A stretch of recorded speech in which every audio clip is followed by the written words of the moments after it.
line up, and then you can do a bunch of All right, we'll get started in the interest of time. Good afternoon, everyone. I'm Richard Newell. I'm the president and CEO at Resources for the Future. It's my pleasure to have you joining us here in Dubai for today's discussion at COP28. For those of you who don't know RFF, we're an independent nonprofit research institution, and we're working to improve environmental, energy, and natural resource decisions through independent economic research and policy engagement. Our body of work on international climate policy includes work on climate and trade, industrial decarbonization, carbon pricing, and more. And this work complements our extensive work around U.S. climate policy. And it's at the intersection of domestic U.S. and international climate policy that we're here to talk about today, particularly through the lens of the global stocktake. We're exceptionally fortunate to have the two co-chairs of the U.S. House of Representatives Climate Solutions Caucus, Representative Chrissy Houlihan from Pennsylvania, and Representative Andrew Garbarino from New York. And we've shaped the conversation to take advantage of their front row seats on U.S. climate policy. I also want to extend a warm welcome to several other members of the U.S. House of Representatives here in the audience with us today, including Representatives Troy Carter and Julia Letlow, both from Louisiana, and Salud Carbajal from California. In today's conversation, we'll be exploring the United States' progress, its future climate action, and its relationship with the global community. We'll also focus on lessons from the stocktake process as it nears its conclusion and how the global community can set itself up for success in future stocktakes. So with that, it's my great pleasure to welcome today's panel. As I said, Representative Andrew Garbarino is an attorney from Long Island, New York, and is the Republican co-chair of the House Climate Solutions Caucus. He also serves on the House committees on ethics, financial services, and homeland security. Representative Chrissy Houlihan is an engineer and former U.S. Air Force officer and is Democratic co-chair of the House Climate Solutions Caucus. She serves also on the House Armed Services Committee and the Permanent Select Committee on Intelligence. Jonathan Pershing is the Program Director of Environment at the William and Flora Hewlett Foundation. Jonathan previously served in multiple roles in the U.S. government, including as Special Envoy for Climate Change at the U.S. Department of State and lead U.S. negotiator to the UNFCCC. Finally, we have Lola Vallejo, is Climate Program Director at IDRI, which is the Institute for Sustainable Development and International Relations. And prior to joining IDRI, Lola supported international climate negotiations as manager of the OECD IEA Climate Change Expert Group and led the OECD work on climate resilient infrastructure. It's an honor to have you all here. Welcome, everybody. So I want to start off and have a question initially for both representatives on the stage here, and I'm going to turn first to you, Representative Houlihan. The global stocktake has been a very important focus of this year's COP, and it's part of the overall global pledge and review process set up really since the Copenhagen Accord and the Paris Agreement. And it really provides a key opportunity for all nations to consider the progress that's being made globally. A key thing that we want to tackle now is how the stocktake and international actions more generally might play into domestic U.S. actions. And we want to start, though, by understanding exactly where are we currently in the United States. So in particular, the United States has made, I think, major strides over the last several years in terms of trying to meet its national commitments under the Paris Agreement, especially through recent laws passed in the last 3 years. But I first want to turn to you and ask, how consequential do you think this recent federal legislation is for the United States' ability to meet its international commitments around climate? Thank you. And first of all, thank you guys for coming and for joining us in this conversation. And thank you, Andrew, for being my co-chair on this adventure. We're now at our third COP together. And we've learned a lot, I think, in the last several years. Over that period of time, as you've mentioned, we've passed a number of really important pieces of legislation that we hope will put the United States on the right path to our responsibilities in terms of our taking stock, so to speak, of our impact on the planet. As you mentioned, some of them have been the Inflation and Reduction Act, the Infrastructure and Jobs Act, the CHIPS and Science Act. All of them have some role to play in making sure that we're doing the responsible thing for the nation and growing the economy at the same time and growing jobs at the same time. I think these are all in their relatively speaking infancy or nascent efforts because they've only been around for about a year or two, depending on which one of these issues that we're talking about. And so as a consequence, they haven't yet settled into sort of the mindset of the American people. We haven't really understood yet what the impact will be of many of these pieces of legislation, whether the Infrastructure and Jobs Act or the Inflation Reduction Act, which I have consistently said is a really very poorly timed a titled piece of legislation, because it actually has a great deal to do with renewable energies and energy independence, and not a whole lot necessarily to do with inflation, although we can argue that as well. And so I think that this opportunity here in COP to take stock, so to speak, of what it is that we've collectively done is a good one. It's a good timing for the United States specifically, because we are in that place where it's now been a couple of years and people are starting to see things come to their communities, whether it's, we just were in a meeting last session where we were learning that $1 billion has been invested in California to be able to have better storage, energy storage, and that savings will be passed along to the community. So that's good. It's a win-win for people. So I think that we are also learning kind of where we stand with respect to other nations as well, and that we are part of a global effort to address this issue.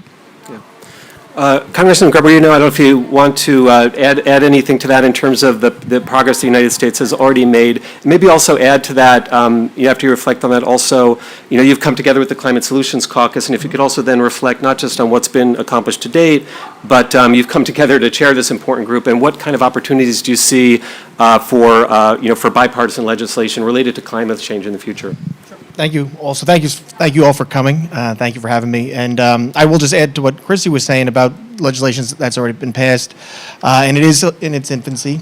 We are seeing some of the infrastructure money starting to go out the door. IRA, we're still waiting for some guidance from the Treasury, I think, so companies can make investments. But what's been really great is industry has really led the effort to lower emissions. Before government got involved, so we're doing a little catch-up here. And we were in a meeting a couple meetings ago where evidence was shown to us that the carbon efficiency in the U.S.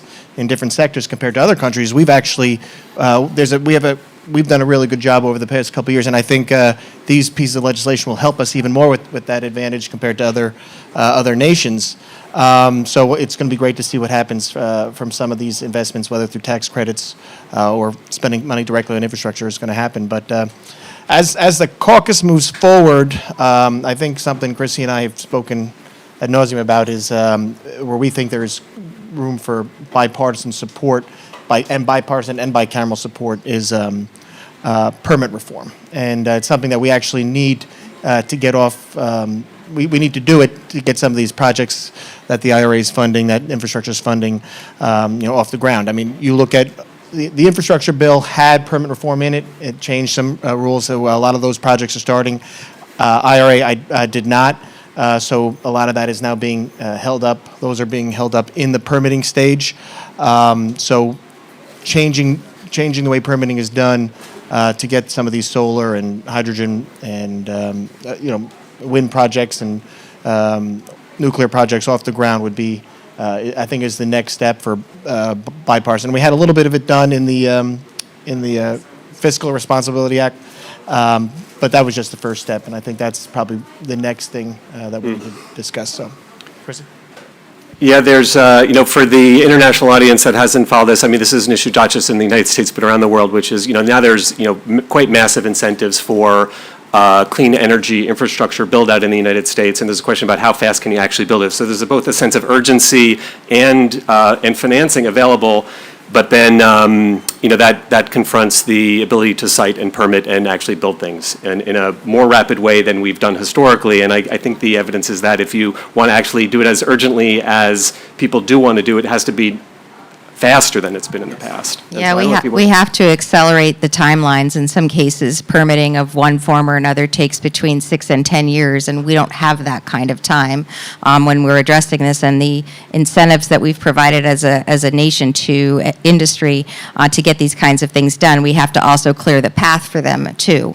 And that, I think, is why permitting reform has been so top of mind. The other thing that we're looking at is transmission as well. Right. And so it's, one thing to stick something on the ground that does something, a wind turbine, solar panels, but if you don't have any way to get it into the grid and to efficiently transmit it through the grid, then you've also hit a stumbling block too. So this is another thing that I think bipartisanly we agree is necessary. A third thing that's kind of been, should have been more apparent and has only just recently hit us is workforce development.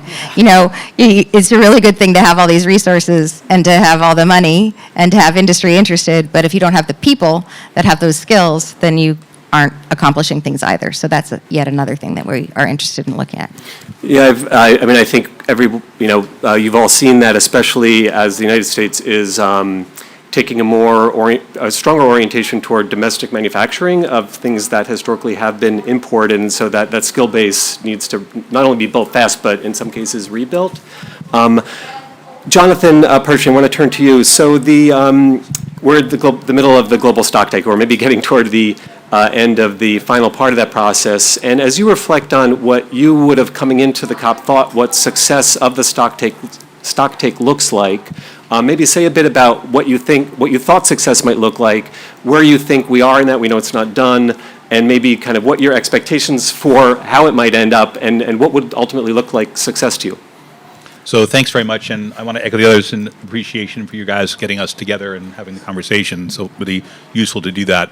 For people who are following this conversation on the stocktake, I think that the language is arcane. Those who had a chance to look at the text, there's 5 options for every single paragraph, so it's a little bit hard to say where it's going to end up. So let's kind of put aside for a moment what the particulars are and talk a little about the substantive areas that the stocktake incorporates. The first thing that's out there is a recognition that the pathway that we should be on is not one that we are on. So we're falling short. And that is characterized in terms of what rate of reduction do you want to try to get to based on prior agreement among the countries. And they said 2, and if possible, 1.5. And we're not on a trajectory for 2, much less on a trajectory for 1.5. So whether or not you want to argue if those are the right numbers, those are the agreed numbers, and we're not on the pathway to get to those. So that's clearly one area that's in the text. The second area that's in the text is great, so let's acknowledge that we're not on the right pathway. What are we doing about it? So if part of the stocktake is retrospective, what are we looking at over the last several years, and where are we at this point in time? The second is prospective. What are you doing next? So if we've yet to meet the goal, what are we adding by way of ambition? What particulars do we want to put in?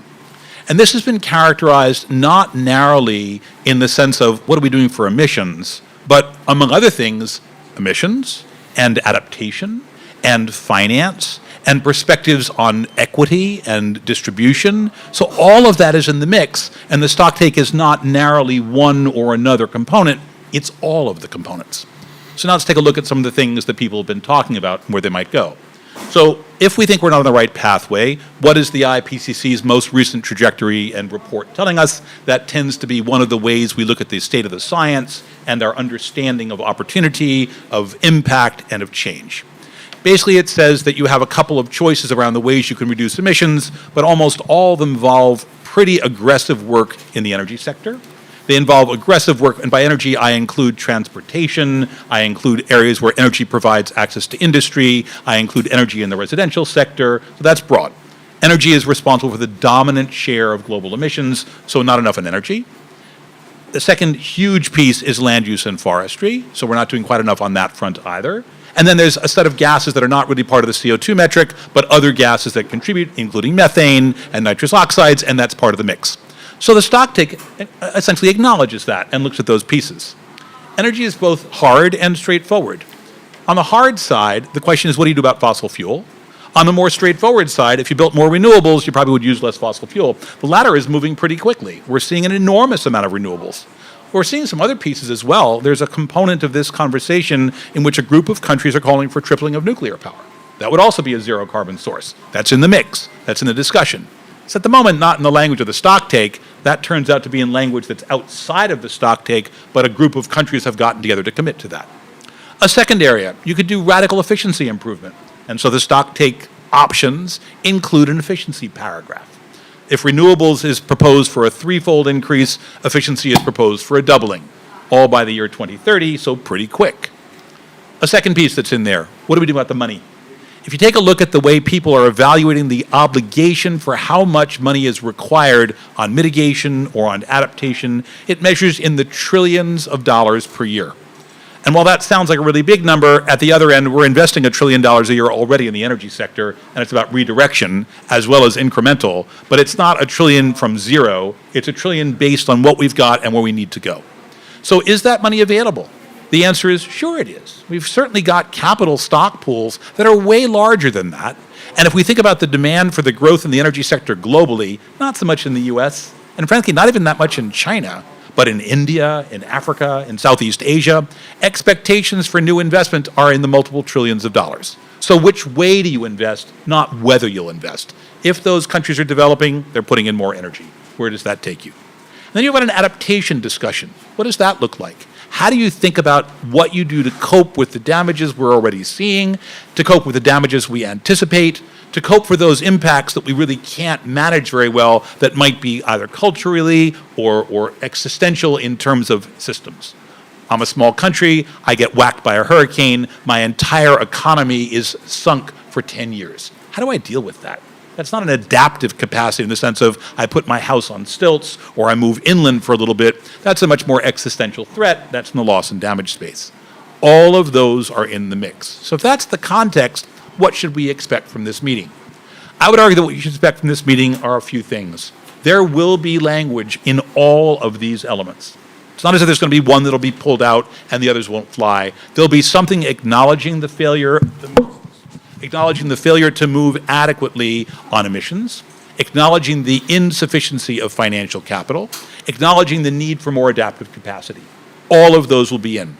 It's a debate on the stringency and robustness of every one of those. I just want to take 1 minute and talk about one piece of that, which is in the fossil fuel space. There is currently language that speaks about whether you should phase out or phase down fossil fuel. There's other language which says, let's have no language here at all on this issue. And then there's language in which neither one of those options is mentioned, and it really says we're not doing enough by way of emissions. That brings constituencies to the table with fundamentally different views. At the one end, there are people who argue that emissions is the wrong metric, that we've been talking about emissions forever, but emissions open the door for technologies that are not currently commercial. And so therefore, maybe it's a good option, but in the next 7 years when you're supposed to do a great deal, it doesn't feel plausible to that cohort. There's another cohort that says, at the end of the day, the idea of turning off the fossil fuel sector is absurd. We're not going to possibly do that in any way that doesn't destroy economies. And if we acknowledge that that might be true, then these kinds of technologies become absolutely central to driving change. There's another group of countries which basically say, we're not in the fossil fuel production or consumption space all that much. We've managed to get away from it. We've got electric vehicles. We've got alternatives in solar, alternatives in wind. We're happy if it's pretty aggressive on that approach. And then there are others still who are lined up in a very different space and say, all of this is distracting from the thing that we care about, which is where is the financial component. And we'll go with whichever one of these options guarantees us a better result on the financing.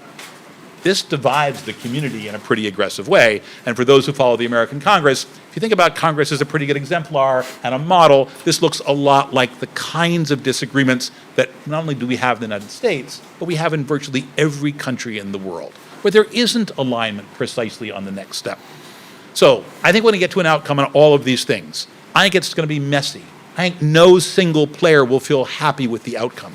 But collectively, it'll move the ball. It'll get to the next step. We'll have another round of conversations. We'll come back to each country and ask for more money. We'll come back to each country and ask for more ambition. We'll come back to each country and ask for a better adaptation plan to manage the risks. Finally, I think that the Stocktake and its result is only one piece of a larger puzzle. The larger puzzle is not so much about what's agreed here.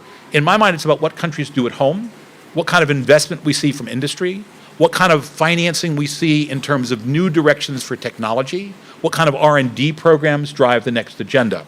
I think Congress is working on this in the United States. The set of bills that we've seen are going to have impact on all of these options. We see it in China with a really aggressive renewable program. We see it in India with a commitment to 500 gigawatts of new power. Those are things that are going to change, and this is going to be a reflection of how much of that can you capture in a single document. Thank you, Jonathan. I think you can drop the mic now, Jonathan, on that one. That was great. And as we see, Jonathan is so coherent on these issues. We're very lucky to have you do that distillation for us. Thanks. So let me now turn to to Lola. And when you think about positions of countries, beyond the United States, including Europe, but also emerging economies and countries in the global South, how would you characterize their overall reaction to the global stocktake, concluding soon here in Dubai? And are there other issues? I mean, Jonathan has mentioned some of the issues beyond emission reduction, but if you could reflect on those viewpoints, I'd appreciate it. Yeah. Thanks a lot.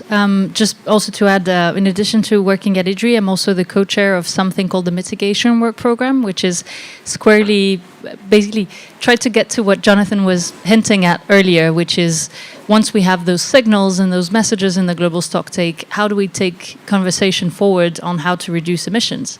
And of course, it's not just about the signals that the global stocktake can send to inform the next round of commitments that countries are due to take in 2025. It's also about what happens at home and the implementation issues that every country is struggling with, of course.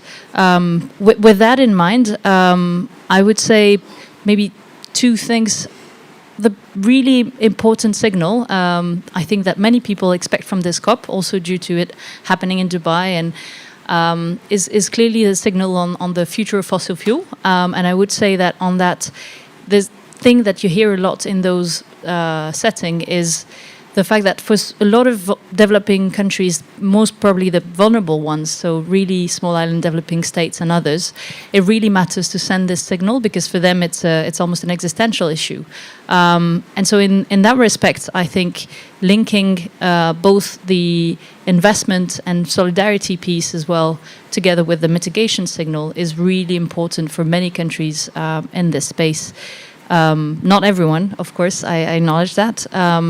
But I think in terms of how the US can also, take things from this process in terms of the future of, the diplomacy, the security, and some of the key strategic relationship with key stakeholders, key allies in the Pacific region, for instance, it's very important to deliver on finance commitments and support commitments to help them meet the impacts of climate change and support their transition. So just to say that there's been a range of commitments also taken by the US, and it would be very important to also deliver on those commitments because there's expectations that you get if you're developed countries here. And that really, really matters. I think also in terms of the other face of that signal is clearly, reducing emissions. And there, I would say another thing that is clearly contentious here and is going to, probably have a lot of conversation in the negotiation rooms, but is implicit, is also not just what you do in terms of reducing emissions and making sure that end use transition towards clean energy technologies, but also what kind of signal can you perceive about the fossil fuel era to an extent. So in that sense, the role that big producers have, and including the US becoming a growing LNG exporter in recent years, also due to the geopolitics, but also strategic investment, is something that is getting a lot of international attention, I would say. Of course, it's not the first, but you have to think that mixing the term of equity with the fossil fuel question, some countries might ask, why don't we let the developing countries that haven't used the rent of fossil fuel use that? And how can you tell them not to extract their oil and gas because it's not good for climate when other developed countries have also managed to industrialize and develop, also thanks to the great wealth that these fuels can bring. So just to say that these are probably two key points that, for me, are going to be massive markers of the success of this global stocktake and expectations more broadly. But we know that these tensions are running high, and the OPEC, for instance, having sent a letter regarding it's nervousness about a signal being sent precisely on this question is another sign that this isn't going to be a smooth sailing for sure. And we have a few more days to try and agree on this huge package that Jonathan marvelously explained. Thank you. So I want to turn back to our two representatives and start with you, Representative Houlihan. And as you kind of reflect on the description here and the reactions about where we are with the global stock take, some of the emerging conversation and maybe pledges, well, certainly there's been pledges outside of the formal negotiations, but perhaps decisions that emit from that around renewables, around efficiency, around, other clean energy sources, possibly around fossil fuels, and finance. As you reflect on what you're hearing, how does this affect when you go back to the U.S.? How do you think this enters into the U.S. conversation? Does it enter the unit conversation? What form? Yeah. That's a complicated question because I'm trying to think of who in the U.S. are you talking about? Are you talking about my constituents that come from a particular part of Pennsylvania? Are you talking about the Commonwealth of Pennsylvania? Are you talking about the country at large? We in Pennsylvania have an enormously complicated relationship with energy. Just as you were articulating that you could, use the Congress as a proxy for what's going on in the globe on these issues, you could actually base it out of Pennsylvania and it would be in that same, conversation, exactly. And so as we have this complicated relationship with energy and with climate change, we recognize, I believe, that we need to be a leader in this. And so I think that it is a proud thing that the United States and my constituents have to recognize that we are leading in this right now. I think one of the things that, having come now to 3 COPs, this last one that we just came to, the thing I've been struck by is that we've been told, and I hope it's true, that the last several pieces of legislation are the envy of the world in terms of how we've been trying to address climate change. And that makes me, as a person whose job it is to do these kinds of things, and they're hard to do, proud. Because even though I know that they are possibly in peril of being unwound or undone, I believe that the proof will be in the pudding, and I believe that the American people will start recognizing that these things are good and that they're making a difference and that we can be leading by example and that we should be leading with our peers on this issue. So I think that's how people would perceive it. What I will end with is saying that when I first started running for Congress, I never ran for anything before other than class secretary and 5th grade, and I lost. Yeah. And so I never anticipated that I would be speaking in front of you all in any way, shape, or form. But what I was struck by as a candidate and now in my 3rd term is how infrequently the American people did ever talk about what was going on around the world. And I started kind of counting the number of times I got asked a question about something that wasn't domestic, and it was fewer than 10 times that I could count before we were struck by things such as COVID and before we were struck by Ukraine and what is Israel now as well. And now the American people, at least by proxy of my community, are much more aware of their place in the world and how important it is. Supply chains are something that we now, understand more intimately than ever before. So I think we are kind of growing up and into our leadership role in this particular fight.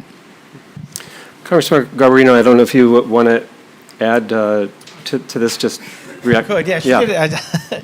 Actually, that was pretty, as a perfect answer, I think. But I think about something that we've discussed here and a little bit about, something that we might focus on now.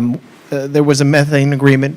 I think that's something that you could maybe get congressional action on. I think the vice president came and pledged some money. I think that has to go through the appropriations process before that determines what's going to happen there. Something that we might not want to talk about, but we might be forced into. We had some meetings before. We talked about the carbon, whatever the EU was doing, the carbon border adjustment mechanism, and what they're doing there. Might cause a lot of our medium and small size companies in the U.S. who export to the EU to not be able to comply with the regulations and what's going to be done there. So what can we do at home to help them to comply, because you don't want to lose that access to the EU. So that we might be forced into discussing something there. I don't know what, but with the EU's actions, we might have to figure out our own way to address that. I don't know what that answer is, but but it's something that we all have. I have companies in my district that export to the EU. I'm sure you do too. I'm sure a lot of members of Congress do. So making sure that market stays open to them, it helps because it helps in one way. It helps because when you're comparing us to other countries, we're doing a better job right now. But to be able to comply with that rules, it's gonna be burdensome. So how do we help the companies there? Congressman, keep the mic for a second, because I want to follow up and actually, Bill, ask you about something else that Representative Houlihan said, which is she, reflected on the Inflation Reduction Act and kind of the resiliency of policy, and if you could just reflect on that, and what do you think about? And this isn't just a U.S. issue; this is really a global issue. Governments change, and there's elections in much of the world. And so there is always a question about durability of policy. So if you could reflect on, from what you've seen, what are the kind of essential ingredients for policy durability? And, what have you learned about that? And I don't know, what might you share with us to keep in mind as we're thinking about what future policies look like in order for them to be durable? Yeah, I mean, every 2 years, Congress can change, can change hands of power. So, policy can can change that quickly too. I would say for durability, you want when we legislate, no matter what we legislate on, you want it to be bipartisan, because then it doesn't. Then if it's bipartisan, if one party takes over, they're not going to look to undo what the previous party did, and that would be more likely if it's bipartisan. And you also want it to be able to show how effective it is. Almost right away, and I would say that goes to, you look at either the CHIPS Act or the investment the infrastructure bill. Those are both bipartisan pieces of legislation, and I think you can pretty much show right now the benefits of both those bills. The IRA was solely a one-party piece of legislation that moved through the House and the Senate and was signed into law by President Biden, and you're already seeing people talking about taking away. The House flipped, and the Republican chairman of the Ways and Means Committee tried to do his own tax bill. He passed it out of committee, but he used tax credits that were in the IRA to pay for. He got rid of those tax credits to pay for some others. That bill hasn't been brought to the floor yet because it doesn't have the votes to pass. But you already see people talk about getting rid of that piece of legislation. I think it would be helpful if we could show, and I voted against the IRA. There were a lot of things in there I did not agree with. There are certain provisions, tax credits, though, that I would like to see stay in place, which is why I'm one of the people that does not want to vote on that bill on the floor, because I think we should keep some of these tax provisions in place. And I think the government, and industry would like to see some of these, because we heard before there's a company in Illinois that has a $900 million investment ready to go, waiting for Treasury guidance that's supposed to come out this week, and they're hoping that the guidance comes out and they're included. But that is a huge investment in Illinois that has seen an outflow of people. So having that kind of investment there with jobs would be great, and you see that in other states. So you want to be able to show that the bill's working, and you want bipartisanship, because companies need that durability. They're not making decisions for 2-year plans. These are big companies making either $100 million or $1 billion investments. They're not going to do that if it's not going to, if all of a sudden the policy is going to change 2-3 years later. They want to have long-lasting policy that lasts 20, 30 years down the road. Yeah, I mean, so one thing I heard you saying is that it's really important to show, not just to pass legislation or implement, you need to also put them in place through proper regulatory process, and also have people see the benefit of that action in order for it to have some sustenance to it. You look at IIJA, and you have members of Congress who voted against it, but that are now showing up to the ribbon cuttings of Right. investment, and they're not going to want to get rid of that anymore. I mean, you show that it's improving your area. They're going to be more likely to keep it. Yeah. Jonathan, I want to turn back to you and ask you a question about, as we think forward, so this is the first time we've done a stock take. And as you reflect back on the process and you think about, all the evidence that was built, the analysis that was done to understand kind of where we are and where we might head under different conditions, what lessons have we learned for how that process has unfolded and the responses to it in terms of additional action? And, what kind of, if you think forward, we're not quite done yet, but we've gone through most of the process. What lessons do you think we should take for the next time we do this? Do you think it's actually the process unfolded as it should have? Reactions, Jonathan. I actually think it's relatively close. I think if you think about what we'd hoped for in the process, we wanted some transparency. We've now got reports coming in from countries. We've got commitments that countries have made. We've got some ability to assess the collective adequacy of the effort against the targets that we had set for ourselves. So in that sense, I think it's done exactly what it was supposed to do. In the sense that Paris created enough momentum, enough incentive, enough collective will to achieve the results that we wanted, we didn't get there. So if you think about Paris saying we should be on a track for well below 2, we are not. And if that was your objective and that's the metric of success, we didn't get there. Having said that, if I take a look around the world at what countries have actually delivered, the level of new action since Paris across the global community is pretty extraordinary. I include the US in that. I'm not convinced that in the absence of some kind of a global interest in movement, Congress would have chosen to pass any of these bills. I don't think that's the only reason you passed them. There's a set of domestic agendas that we were seeking to meet, but it was also partly because the issue was higher on the agenda. That's partly because of these negotiations. It was also because other countries are taking action, and there's a competitive advantage that we don't want to lose in sectors that we care about. I think there were real interests on the part of American business that pushed into that space, partly reacting to other countries, which were partly acting because of the agenda. So all of those things play out. So in that sense, it was successful. And it's not just us. I'm not persuaded that we would have seen the 500 gigawatts from India. I'm not persuaded we would have seen the CBAM from the EU, which allows them to be more aggressive on their domestic policy. I'm not convinced we would have seen the kinds of agendas on Chinese investment in electric vehicles, except for an expectation that the rest of the world was going there and they wanted to win that competition. And they're going there because of this global deal. So in that sense, I think this has been quite successful. Thank you. Lola, as you think about, so the next stock take, we're not quite done with this one, but the next one is in 5 years in 2028.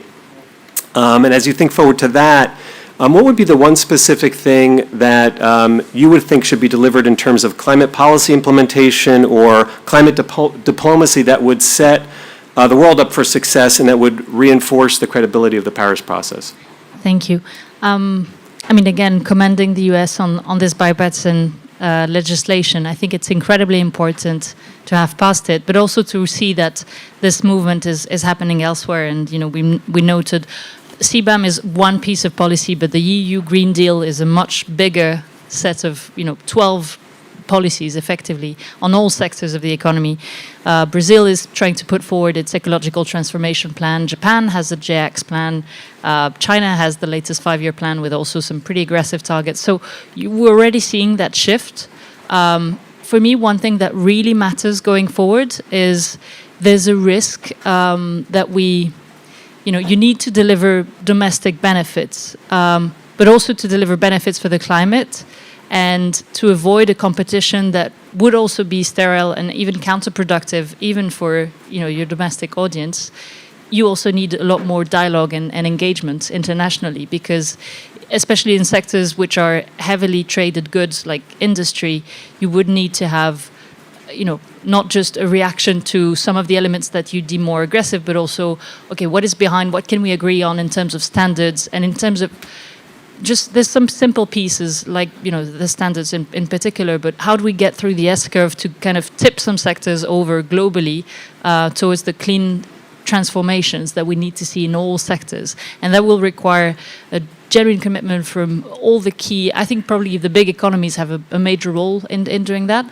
In meeting with, US, China, EU, India, it will be critical to have, policy exchanges to make sure that diplomacy supports meeting our collective goals on climate, but also ensuring that the policies, basically are constructive and deliver the benefits that they need to deliver for at home, basically.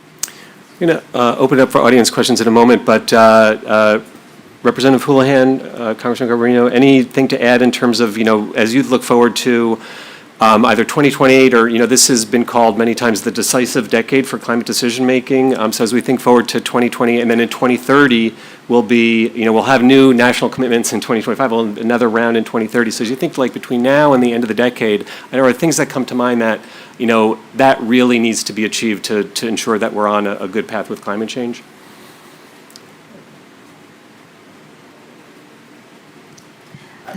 I'm stumbling because I unfortunately am now in an organization that can't think in blocks of 5 or 10 years, and that worries me that there I sit, and I need to figure out how to, in my individual role, influence longer timelines than the next 2 years or the next 4 years. And that's, I think, worrisome because this is existential.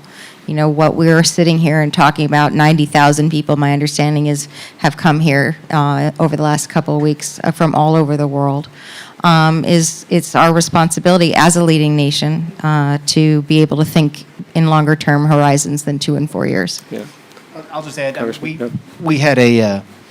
we had a breakfast with a bunch of chief sustainability officers this morning from a lot of multinational corporations, and one thing we heard, and which would make it easier for them to comply, is harmonization, standardization on the international level. We don't even have that in the U.S. right now. Different agencies have different standards, and in states, you're absolutely right. So we have to do our work there. But what would be good to have a future goal is some sort of international harmonization on regulations and standardization. So companies are actually spending their time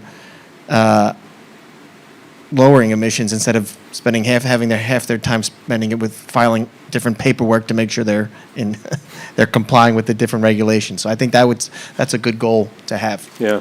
The issue of connects also to issues of carbon accounting and measurement of carbon performance. It just ties to so many things, and I've heard that in so many different areas of work related to energy transition and climate. Jonathan, do you have anything, or have you?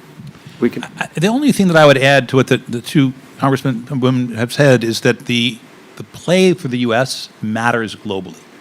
So people are hyper aware of what the U.S. is doing.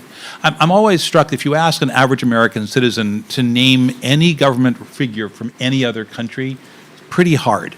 If you ask almost any citizen from any other country to name not just the U.S. president, but key members of the U.S. leadership, you can get half a dozen names from almost anyone. People follow the U.S. And whether you want to acknowledge that or want that if you're in another country, the reality is it's true. And therefore, what we do has an outsized influence. And I think what we're currently showing with the bills that we've passed is that the U.S. is able to do really big things, and that those make a huge difference. And people are playing with those things, right? You go talk to anyone and they say, well, there's an opportunity to invest in the U.S. Let me think about it. Now, that might mean I'm investing less at home, and that's a bit of a problem. I've got to worry about that. But they're really excited about this. And they look to the U.S. about, will we develop a new technology? Will we open up the door for lower costs? Will we look at different kind of investment solutions? So I think there's an enormously powerful role that the U.S. plays. And on the downside, if we can't get ourselves together, that also plays out. We have questions from the audience. Please raise your hand. We've got a question here. And please just give your name and your affiliation before you. Yeah. Thanks.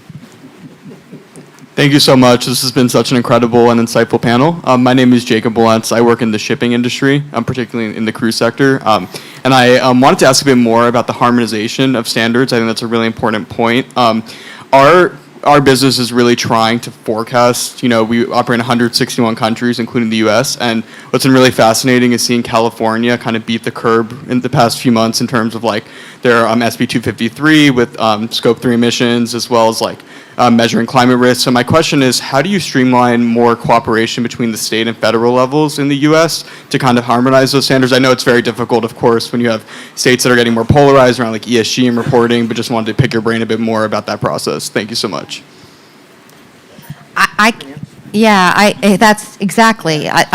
What he said is preemption. We ought to be first. But then you can have a very long conversation about federal and states' rights and all of those kinds of things. I serve on another bipartisan group that's working on paid family leave. The United States is one of only seven industrialized nations that doesn't have a paid family leave practice.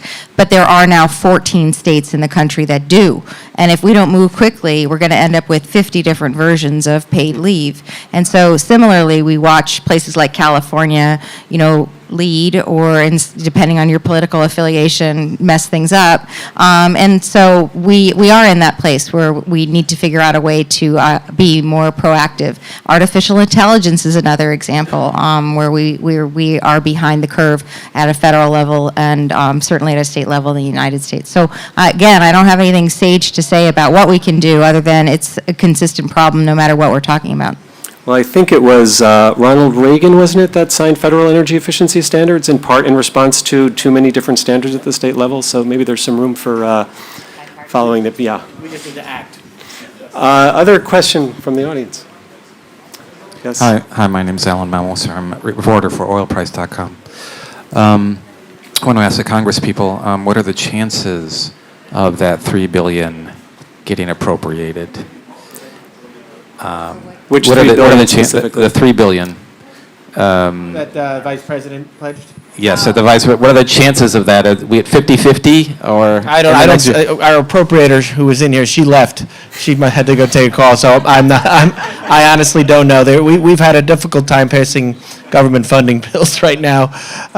So I know it did take a lot of people by surprise when it was announced on my side because we were. Everybody's like, "Where'd this come from?" So but that's a question for the appropriators, and it'll have to come through the House and the Senate, and be signed into law. So it's something that will be negotiated. I'm not saying it's not going to happen, but I can't give you odds on whether, when, or if it will happen. Do you want to add anything? Or? You're not an appropriator either. I'm not an appropriator. Okay. Yeah, if you're watching really closely, you'll notice we haven't done anything in appropriations yet this year that has gone the standard way. So it's not discrimination. It's just how we're working right now. We would need to pass a government funding bill to add anything new. Yeah. Lola, Because I understand that I don't know the details of the U.S. politics and how you need to coordinate internally with government, but also just to say that from an outsider's perspective, the Green Climate Fund, for which the money would go, is one of the most symbolic fund that you can have on international climate action and really a key block on basically countries signing up to the whole goal that we're all in this together and everyone has to do their part, even if they're considered a developing country. And so the second replenishment round, has a timetable, and so we knew that the timetable was going. So everyone, from the outside, everyone was looking to the US to announce something or nothing, but at least the expectation was there. yeah, thank you. We had a question here, I think, in the front row, and then one in the back. Oh, yeah. Sure. Billy Pizer, Resources for the Future. This has been great hearing the back and forth. I guess a question for our Congress people. The appropriator's back. Sorry. You're on the hook for $3 billion, I think. With a B. Should I let her? No, Okay, Billy, all right. you can. All right. For the Congress people, I guess one question I had was, kind of looking at the IRA, the Inflation Reduction Act, even though it was passed just on Democratic votes. How much do you think that's a model for future climate policy? I mean, I've been working on this issue for 25 years maybe, and, I'm an economist. I always thought we would pass some sort of carbon pricing policy like Europe.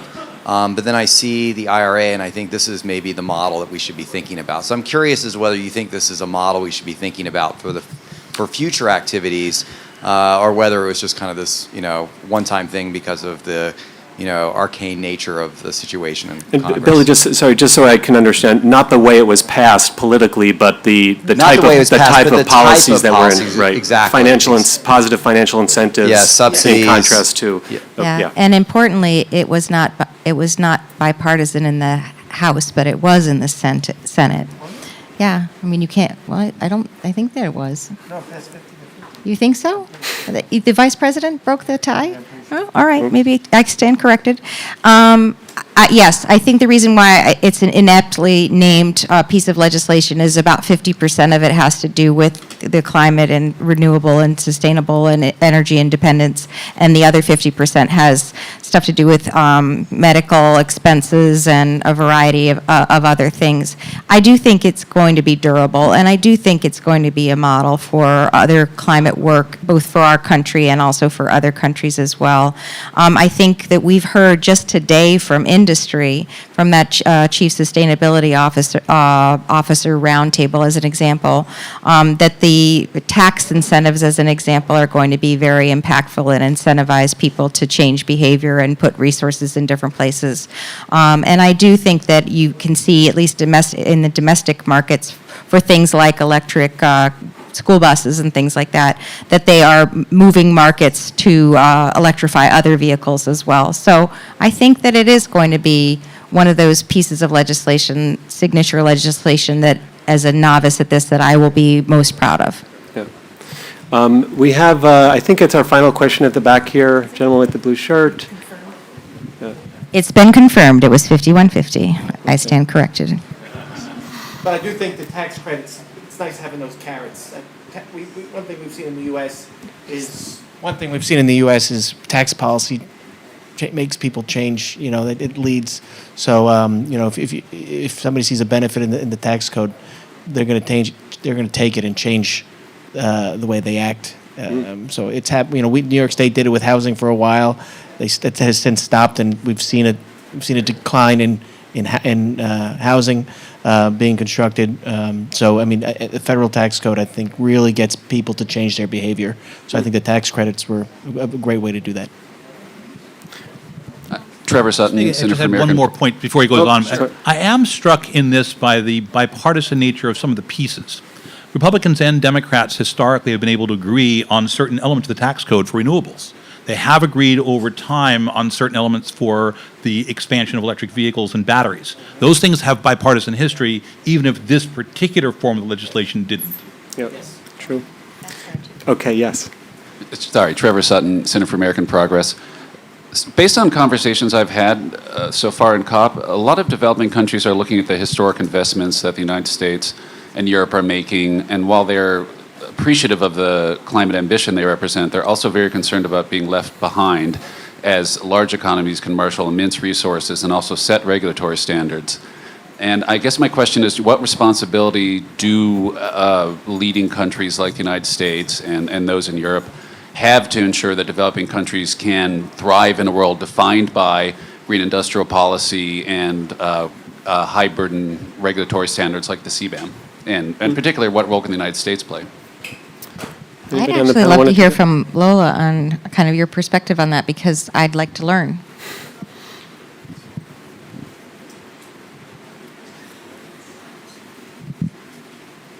Well, I think that really speaks to, we were talking about earlier about you need carrots to get people on board. And I guess a lot of countries, including India, I hear a lot, you're putting a stick on us with these declarations at COP to say we need to phase down coal. Where is the carrot? And also you have to bear in mind that in many countries, like US, EU, we have a lot of private flows flowing in our economies, but the clean energy investment flows, which have now massively overtaken the fossil flows, by the way. It's 1 trillion for fossil and 1.8 for clean energy investment globally.